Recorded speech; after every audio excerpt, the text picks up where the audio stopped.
2024년 새해가 시작된 지도 어느덧 한 주가 흘렀습니다. 오늘이 1월 7일입니다.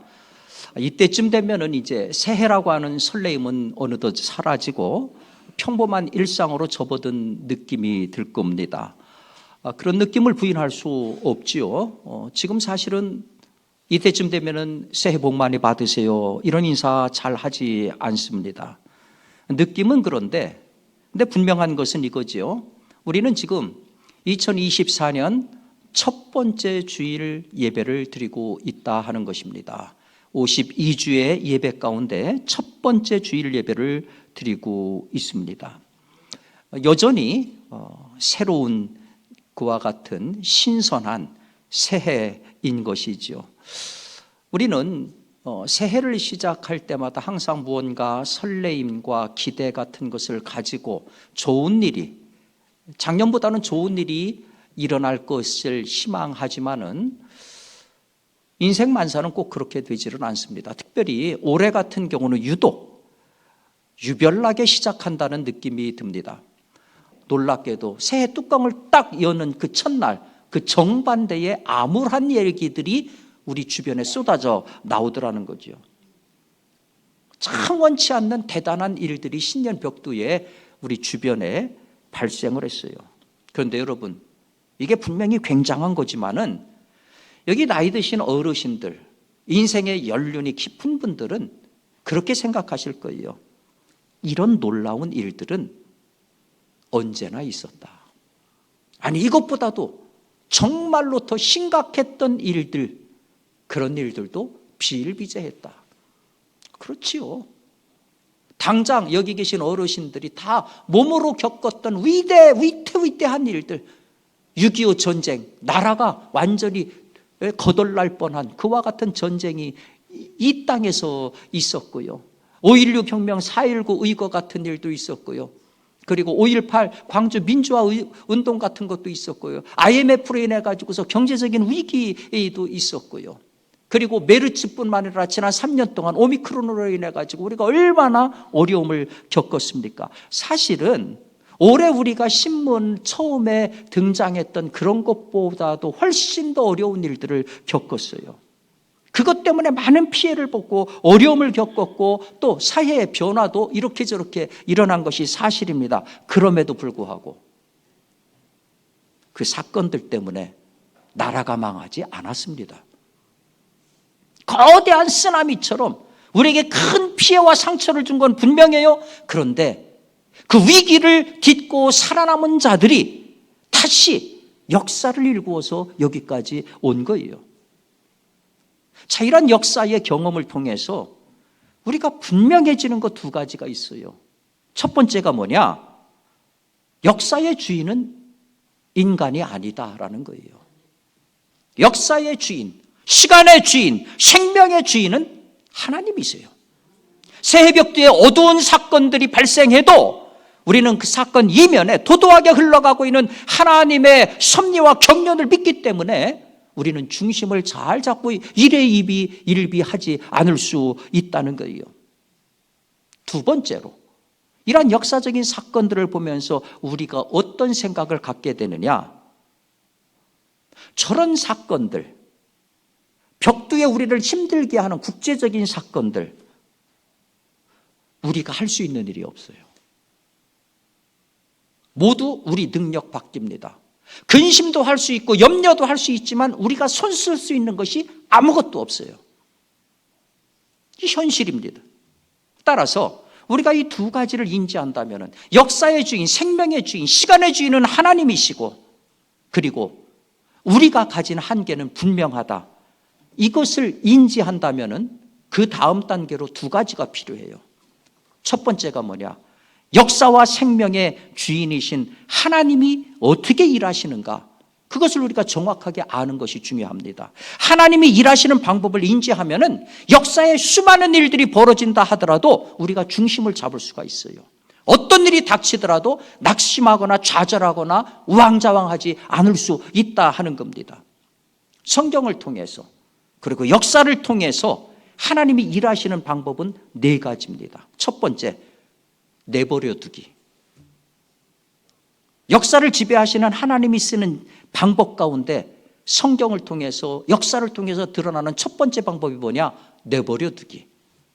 가끔 성도들이 그런 생각을 갖죠. 아니, 왜 이 땅에는 악인들이 잘 되는 거야? 선인들이 고통을 당하는 거야. 신학적인 용어로 테오데제 프라게라고 합니다. 소위 신정론, 하나님의 다스림이 얘기된다고 하는 왜 그 현장에 악인들은 활개치고 선인들은 피해를 당하는가? 많은 사람들이 대답을 시도합니다. 아니에요. 이 세상에도 선한 자가 성공합니다. 그러면서 성공 사례를 쭉 얘기합니다. 물론 이 땅에 선한 사람들이 성공합니다. 그런데 이게 하나님의 답은 아니에요. 하나님의 오랜 방법은 악한 자가 그 자신의 모순으로 스스로 파멸될 때까지, 그 파멸로 달려갈 때까지 기다리시는 거예요. 가라지의 비유를 알지 않습니까? 뽑아낼까요? 예수님 대답이 뭡니까? 그냥 두어라. 그냥 두어라. 하나님이 일하시는 두 번째 방법은 강팍하게 만들기입니다. 스스로 강하다고 하는 사람들이 스스로 더 강팍하게 만들어서 스스로 자멸하게 하시는 거예요. 여러분 잘 아시는 우리 이스라엘 백성들이 출애굽할 때에 이집트의 바로가 보였던 모습이 바로 그거 아닙니까? 9가지 재난이 닥쳤을 적에도 그의 마음은 점점 강팍해가지고 이스라엘이 애굽을 떠나는 것을 허락하지 않았습니다. 마지막 재앙, 장자가 죽어나가는 그 재앙을 당하고서야 비로소 마지못해 허락을 했는데, 허락하고 떠나니까 다시 돌이키지 않습니까? 그래서 군대를 동원해가지고 추격해 갔다가 홍해에서 전부 몰살당하고 말았습니다. 교만한 자에게 내리시는 하나님의 방법이 이런 방법이라고 하는 거죠. 강팍하게 만들어서 스스로 멸망의 길로 가게 하는 방법. 하나님이 일하시는 세 번째 방법을 보니까 사랑하는 자에 대해서는 채찍질 하신다는 겁니다. 사랑하는 자가 잘못하면은 하나님은 2배로 힘들게 합니다. 그래서 철저하게 깨닫게 해서 정금처럼 나오게 하더라 하는 거예요. 여러분 다윗을 아시지 않습니까? 그에게 얼마나 많은 처첩이 있었습니까? 그런데 우리아의 아내에 대한 욕정을 견디지 못했습니다. 그 결과가 뭡니까? 그 둘 사이에 난 아이를 하나님이 데려갔습니다. 거기서 끝난 것이 아닙니다. 큰아들이 암논인데 베다른 누이 동생 다말을 강간을 했습니다. 그러자 다말의 친오빠인 압살롬이 바로 자기 배다른 형제인 형이었던 암논을 죽이고 말았습니다. 그리고 동시에 압살롬이 아버지의 왕위를 탐내가지고 반역을 일으켰죠. 얼마나 다급했으면 다윗은 맨발 벗고 울면서 도망쳐 나올 지경이었습니다. 하나님께서 일하시는 방법을 보니까 다윗이 범한 범죄에 대해서 책임을 물으시는데 지독하게 물으세요. 그리고 그것을 통해서 다윗으로 하여금 정금처럼 나오게 하시더라 하는 거예요. 아이, 저 사람은 잘못한 걸로 보면은 저건 인간도 아닌데도, 그런데도 여전히 잘 사는데요, 훈계도 받지 않는데요, 재앙도 없는데요. 성경에서 하나님이 일하시는 방법으로 보면은 그거는 행복이 아니라 불행입니다. 왜냐하면은 하나님이 관심을 끄는 경우입니다. 하나님이 그 사람을 버렸습니다. 하나님이 일하시는 네 번째 방법은 낮은 자를 들어서 높이 쓰신다 하는 겁니다. 사람들이 천하다고 거들떠보지 않는 사람을 하나님은 사용하십니다. 물론 그 중에는 특별한 의도가 있어서 모세처럼 사도 바울처럼 준비된 사람을 하나님이 쓰시기도 합니다. 그러나 보편적으로 보면은 하나님은 사람들의 기준하고 다른 기준을 가지고 활동하신다 하는 거예요. 그 대표적인 것이 예수님의 12제자 아닙니까? 그들은 어부였습니다. 배운 것이 짧은 사람들입니다. 그 중에는 세리도 있었습니다. 윤리적으로 도덕적으로 잘못된 사람들도 있었습니다. 무식자도 있었습니다. 사회가 다 버린 사람들입니다. 그들을 하나님은 불세출의 영웅으로 만드시더라 하는 거죠. 자, 그래서 역사를 보거나 성경을 보면은 하나님이 일하시는 방법이 분명합니다. 내버려두기, 강팍하게 만들기, 사랑하는 자 채찍질하기, 낮은 자 사용하기. 자, 이렇게 하나님이 일하시는 방법을 알게 되면은 우리가 우리 주변에서 어떤 암울한 사건이 터진다 하더라도 우리들이 침착할 수 있어요. 냉정할 수 있어요. 안심할 수 있습니다. 두 번째로 우리들이 거대한 국제적인 현안 앞에서 할 수 있는 일이 아무것도 없다. 이게 우리 자기 인식입니다. 그렇다면은 두 번째로 우리가 해야 될 게 뭐냐? 그런 인식을 가지고 우리가 할 수 있는 일을 해야 돼요. 특별히 하나님이 역사의 주인이라고 하는 것을 믿는다고 하면은 그 하나님 앞에서 내가 무엇을 할 건가? 내가 할 일을 담담하게 해야 된다 하는 겁니다. 그 담담하게 해야 될 일이 뭡니까? 오늘 시편 기자가 우리한테 이렇게 제안합니다. 하나님을 경외해라. 하나님을 경외하는 것이 지식의 근본이다. 하나님을 경외한다 무슨 얘기입니까? 삶의 설계자가 내가 아니라 하나님이시다 하는 것을 인정하는 거예요. 그분을 인정하기 때문에 하나님으로 새해를 시작하는 겁니다. 하나님으로 새해를 시작한다. 단순히 지적으로 동의한다는 얘기가 아니라, 하나님을 의식한다는 얘기가 아니라, 하나님이 내 현실 속에, 내 실생활 속에 들어오시도록 하는 거예요. 다시 말해서 우리 습관 속으로 하나님이 들어오도록 하는 겁니다. 여러분, 우리 삶의 대부분은요, 습관으로 이루어졌어요. 그래서 인간행동 연구 전문가인 웬디 우드라고 하는 분이 그런 얘기를 했어요. 우리 삶은 평균적으로 43%가 습관이다.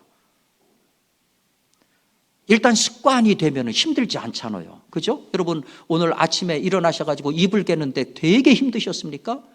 칫솔질 하는데 이것 때문에 치약을 얼마나 짤 건지, 칫솔질을 몇 번 할 건지를 가지고 막 연구하시고 고민하시고 집안이 모여서 상의하셨습니까? 자동적으로 이루어집니다. 습관이 들면 힘이 들지 않아요. 흥미있는 것은 뇌과학자들이 연구해 보니까 이 습관과 가장 관련이 있는 것이 기저핵이라고 하는 겁니다.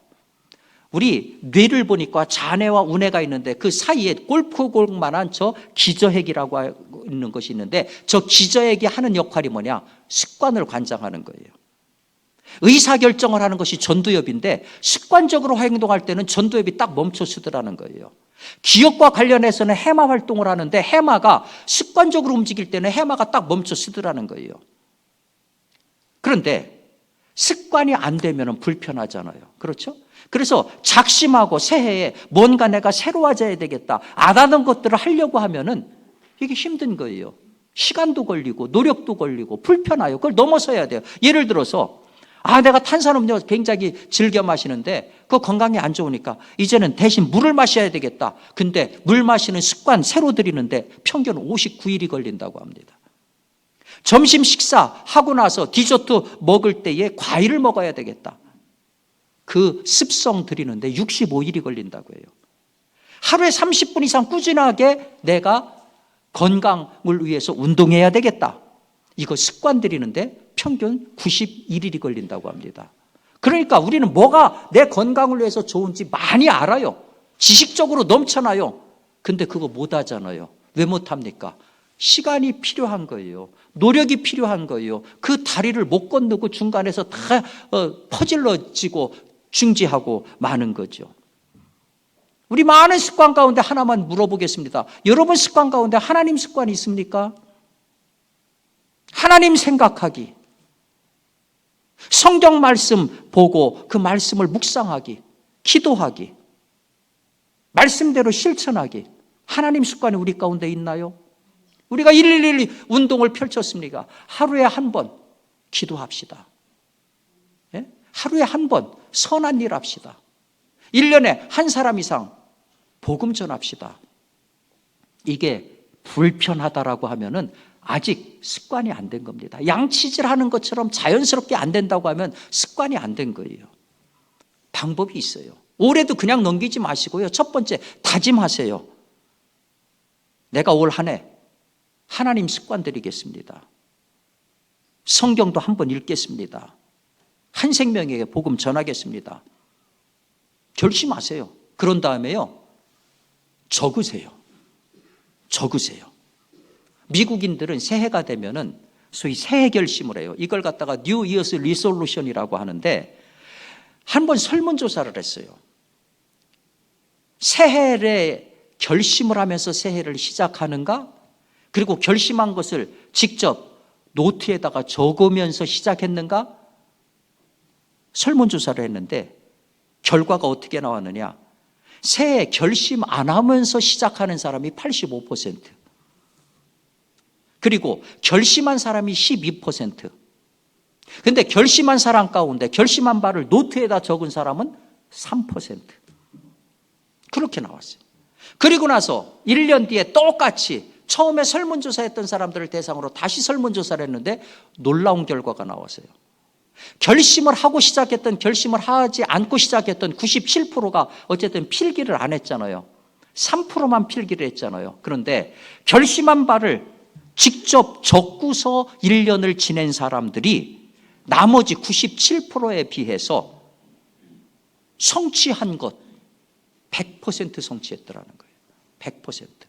재산 증식도 100% 했더라는 거예요. 100배나 성취를 했더라는 거예요. 여러분, 중국 속담에 천재의 기억력보다 흐릿한 먹물이 낫다는 말이 있어요. 우리 일상의 가장 취약한 부분이 뭐예요? 놀랍게도 하나님 습관입니다. 올해는 저는 극복했으면 좋겠어요. 먼저 결심하세요. 그리고 적으세요. 그 다음 매일처럼 입으로 시인하세요.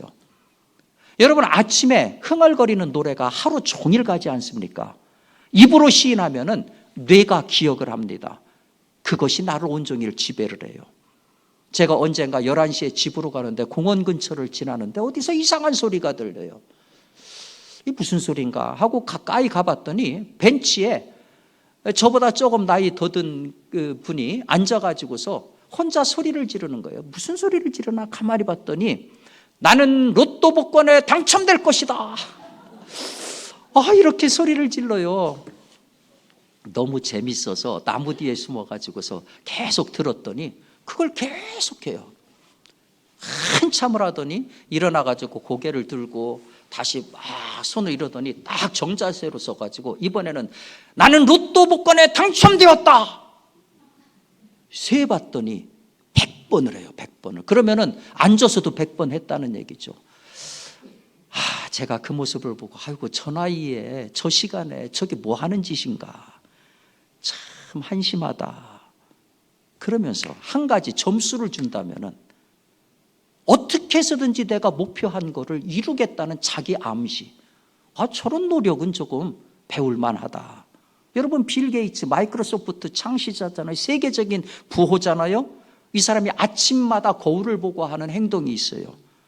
나는 무엇이든 해결할 수 있는 능력이 있다. 오늘 나에게 찾아오는 어마어마한 행운을 나는 기꺼이 받아들일 것이다. 이 문장을 매일마다 거울을 보고서 아침마다 되뇌인다고 그래요. 그래서 신문 기자가 인터뷰할 적에 당신 성공의 비결이 뭡니까? 그랬을 적에 그런 얘기를 해요. 내가 아침마다 내 자신의 목표를 놓고 내 입으로 계속 시인하는 것이 오늘의 나를 만들었다. 아마 모르긴 해도 여러분에게도 좋은 습관들이 있을 거예요. 노트에 적기도 하고 복창하기도 하고 잠자기 전에 그걸 확인하기도 하고요.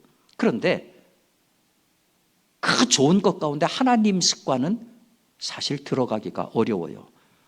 왜 그러냐면은 내 관심에서 하나님이 솔직히 멀어져 있어요. 그런 경우가 많아요. 해답이 있어요. 올 한 해는 하나님에 대해서 조금 더 여러분 진지해 보세요. 하나님에 대해서 좀 진지해 보세요. 그래서 아침마다 안 되면은 주기도문 첫 문장이라도 입에서 읊으세요. 하늘에 계신 아버지, 아버지 이름이 거룩히 여김을 받으소서. 주문 외듯이 하루 종일 입에 한번 달고 살아보세요.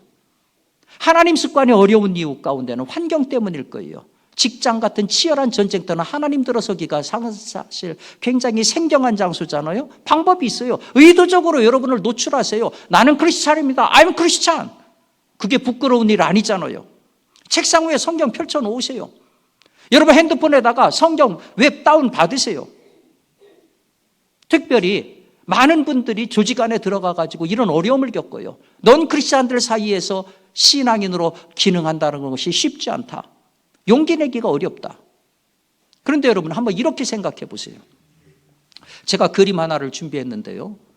저 그림의 제목이 인상해돋이라고 하는 그림입니다. 클레드 모네의 작품입니다. 1872년에 고향을 방문했다가 호텔에서 창문 밖으로 내려다본 항구 모습을 저렇게 그림으로 그린 겁니다. 저 그림의 초점은 노젓는 사람, 이 탄 두 척의 배하고 바다 위로 떠오르는 붉은 태양이 저 그림의 초점입니다. 저 그림을 1874년 4월에 파리에서 열린 제1회 인상주의 전시회에서 처음 공개를 했습니다. 4,000명 이상이 와가지고 저 그림을 봤습니다. 그런데 비평가들의 평가는 너무너무 무자비할 정도로 혹평이었습니다. 당대 최고의 미술 평론가인 루이 르로이라고 하는 사람이 이런 평가를 했습니다. 저건 그림이 아니다. 인상을 그린 스케치에 불과하다. 초벌 상태의 벽지도 이 바다 풍경보다는 더 완성도가 높을 것이다. 정말 모욕적인 혹평을 했습니다. 그러면서 조롱의 의미로 저 전시회는 인상주의자들의 전시회다. 이렇게 냉소 어린 조롱을 했습니다. 여러분, 누가 내 작품을 보고서 저런 식으로 조롱하면 기분 좋을 사람이 누가 있겠습니까? 그런데 놀랍게도 모네가 쿨하게 그 비평을 받아들였어요. 아, 그래요? 저 그림이 형편없어요? 저 그림 인상파라고요? 좋습니다. 그러면 저는 지금부터 인상파 할게요. 미술계에서 인상파라고 하는 말이 처음 등장해서 자리 잡은 것이 바로 이런 사연에서 비롯됐다 하는 겁니다. 여러분, 모든 혁신은 낯설어요. 모든 혁신은 힘듭니다. 낯설기 때문에 배척당해요. 근데 혁신성이 지속되면 그건 새로운 역사가 되는 겁니다. 모네가 왜 위대합니까? 다른 사람 같으면 화부터 낼 자기 이 모욕에 대해서도 악평에 대해서도 당당하게 그것들을 받아들이고 새 역사를 썼기 때문에 위대한 거지요. 사실 신앙이라고 하는 것은 개인적인 영역입니다. 누가 나한테 비판할 영역이 아닙니다. 부끄러운 것도 아닙니다. 오히려 우리는 우리가 가지고 있는 신앙이 가장 정당하다는 것을 압니다. 그렇다면 스프레이드 아웃, 펼쳐나가야지요. 혁신의 시동을 걸어야지요. 하나님의 습관을 여러분 일상 속으로 옮겨 놓으세요. 그리고 여러분들이 가지고 있는 당당함이 설득력을 얻으려면요, 여러분들이 가지고 있는 일상의 경쟁력을 확보하셔야 됩니다. 하고 있는 일에서 경쟁력이 뒤떨어지면은 여러분이 가지고 있는 신앙은 자리 잡을 기회가 전혀 없습니다.